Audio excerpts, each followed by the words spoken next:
In our first story, former minority leader Haruna Idris is debunking claims that Parliament's failure to appropriate adequate funds is the reason the Electoral Commission cannot extend the limited voter registration exercise. He says the lawmaking body does not prepare the EC's budget.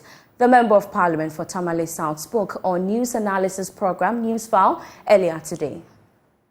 I've had the rare privilege to chair even sessions of approval of the EC budget. At least I should say, thanks to the late Basua, the MP for Kumao, who was chairman and I was vice chair, then Oseiche Mensah Bonsu and my good self. And we do have soft spot for independent constitutional bodies, so I'll respond to it.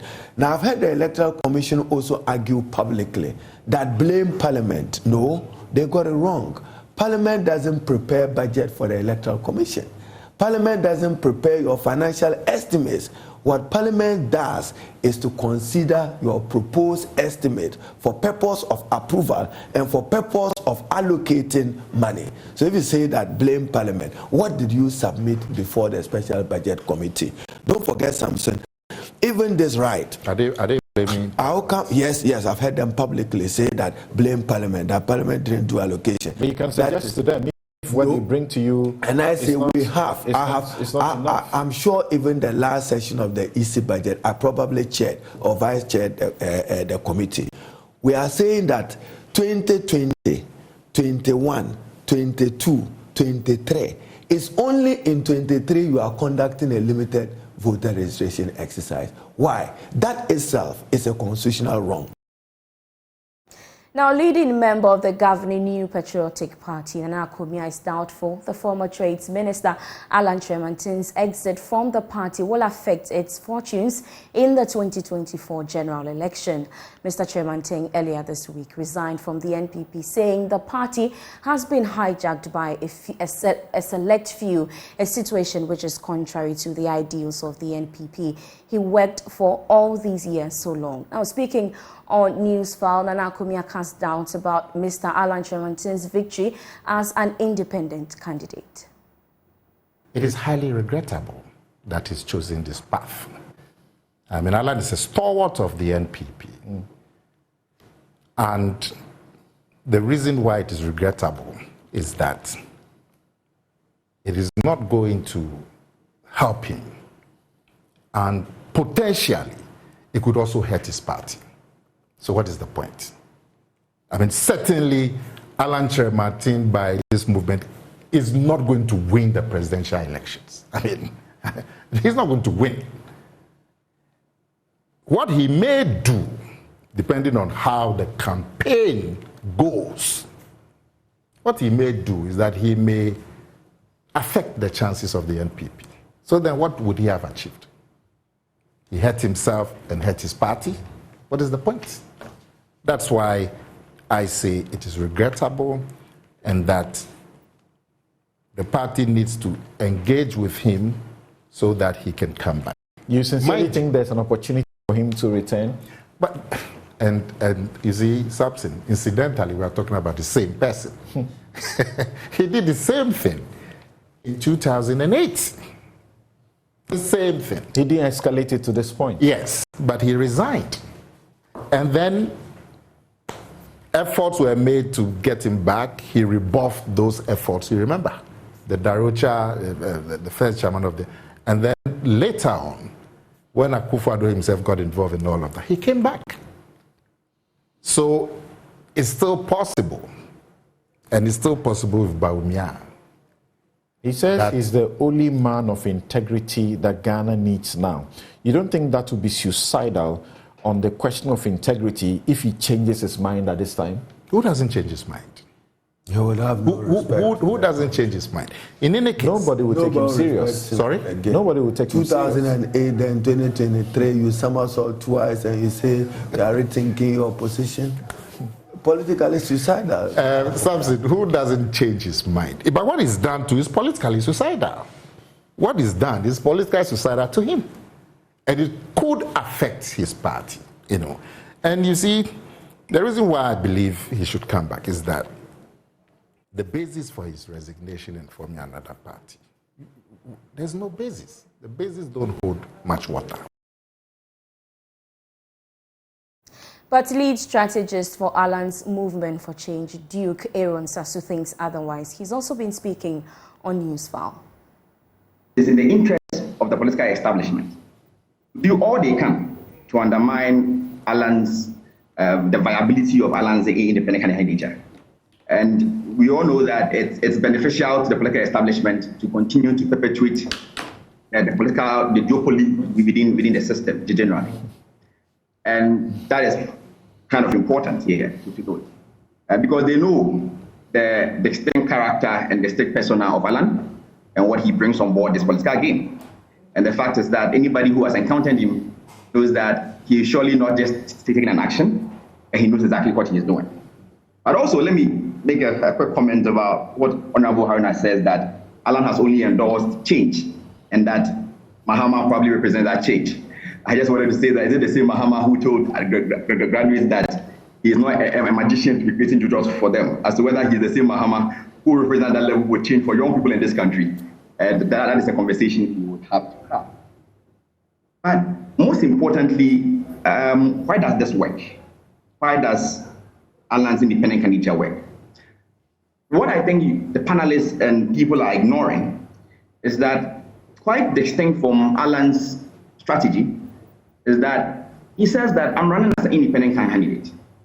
But he models his campaign after a similar situation that happened in Kenya in 2013, the Jubilee Alliance in 2013, where Uhuru Kenyatta and William Ruto formed what they call the Jubilee Alliance. Quite fundamental in that alliance is that it pitched the candidates far beyond their individual persons. So that when you are buying into Alan's ideas, there is a buying of an association far greater than the individual himself.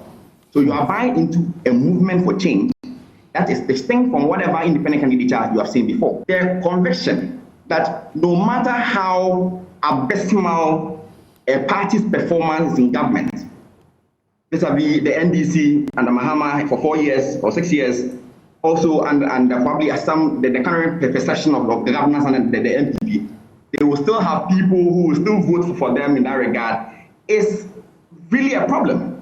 One, you cannot assume in that regard, essentially because the political climate is one that is calling for change.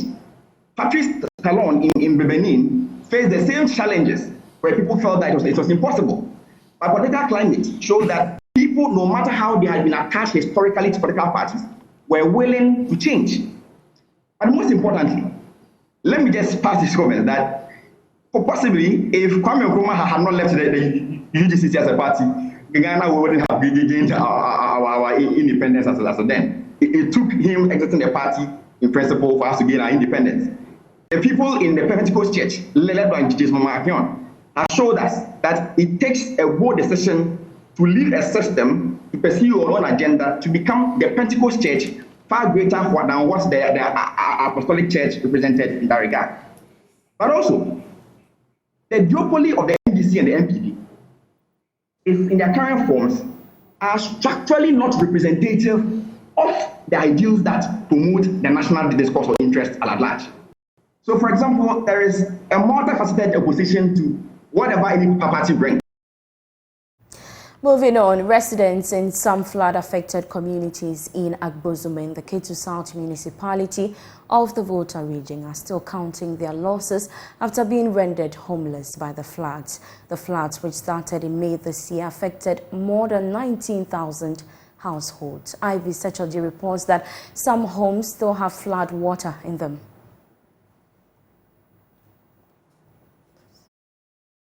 Some of the communities affected are Nogokpo, Sonuto, Banaukope, Pejakope, Ativuta, among others, which has been blocked and completely cut off from the main Agbozume township. A head teacher in one of the schools, Mr. Shan Boko, said his entire building has been submerged in the water, making him to lodge in a guest house with his family. This is where we live with my family, my wife, my mother, my children. It was May 23rd. Before we woke up, we realized that we are surrounded by water. After 2 days, it was west. So we decided to wait and see if things will be better.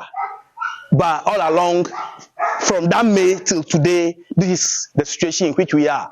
So early June, I have to move my family to a lodge, which is at the roadside.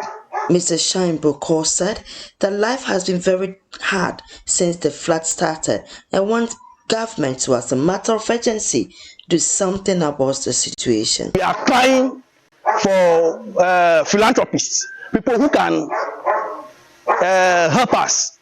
Yeah, people who can come to our aid. You know, there are people around here, they don't have any other place to lodge. So they are still in the water. And they are sleeping in the water, they are cooking in the water, they are doing everything in the water. Meanwhile, the waters, they are all contaminated. You see here, we don't have pipe-borne water. They've closed stuff for us over 3 months ago.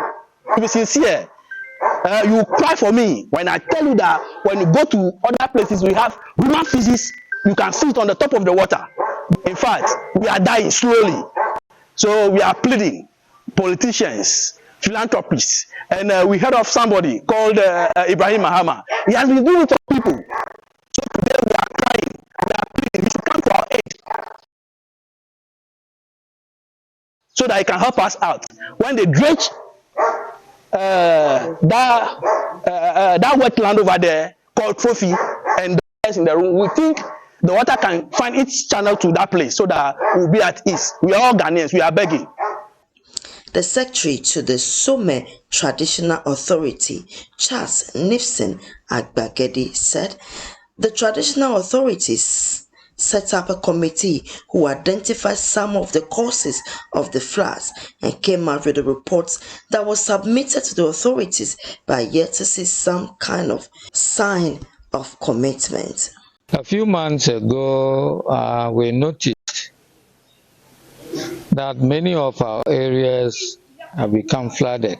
So immediately the traditional authority set up a committee to go around to identify the places which have been flooded, to find out the causes of the flooding.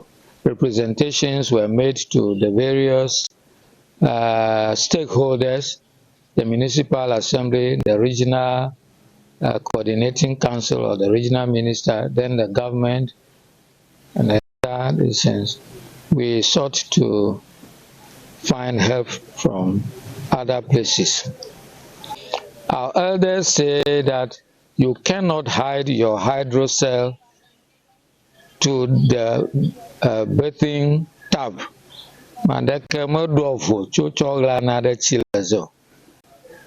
We are in a very serious predicament, so we need help. We are through this medium asking the government to come to our aid. We are also asking philanthropists and all people, both citizens of Soma, home and away, and other people to come to our aid. The assemblyman for Akozuma South, Gosen Ahiamaji, said the flood has really made them frustrated, thereby unable to go about their normal business. Some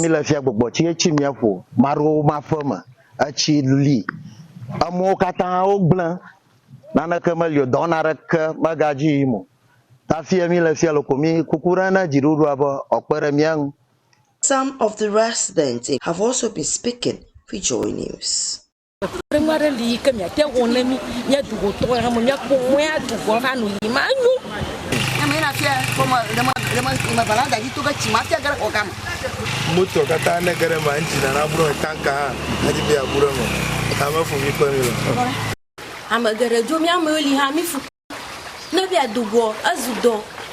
Ivy Satoji, Joy News, Agbezume. Residents of Edidesu in Suhum municipality of the Eastern region are asking for help to complete a classroom block for the community's junior high school. Head teacher of the school says the nature of the classroom block is hampering effective academic work. Here's more in this report. Edidesu, a community near Nankase in the Suhum municipality of the Eastern region, has a population of about 900. The main occupation of its members is farming and trading. The community junior high school established in 2018 through the initiative of some community members has its classes in an uncompleted building. The construction of the school building stalled due to lack of funds. The incomplete structure is causing severe problems for the students. We want to ask the government to complete our building because just Form 1, Form 2 and Form 3, when it rains, the teachers tell us to pick our bag and go back home. We beg the government to help us for the building. The head teacher, Samuel Omanibuampong, pointed out that the classroom conditions are not conducive to learning and academic activities have to be suspended whenever it rains. The situation, they say, is adversely affecting the students' academic performance. EHS building was started by the community, and now it is a philanthropist who came in their aid up to this time. But since there are no windows, no doors, when it rains, it comes. So we have no other option than to leave school before rain catches us. So we are appealing to philanthropists, government, if they can come and put it in proper completion for us, we'll be very happy. The road leading to Adidisu community is in a deplorable state, making it inaccessible for cars. As a result, the only means of transport to the community is by motorbike. If you were sick, you have to take the motor. Car is not coming here because of the road. So when one of us gets pregnant, it's the same as the motor that we take. It gives us more problems because of that. We are not giving birth.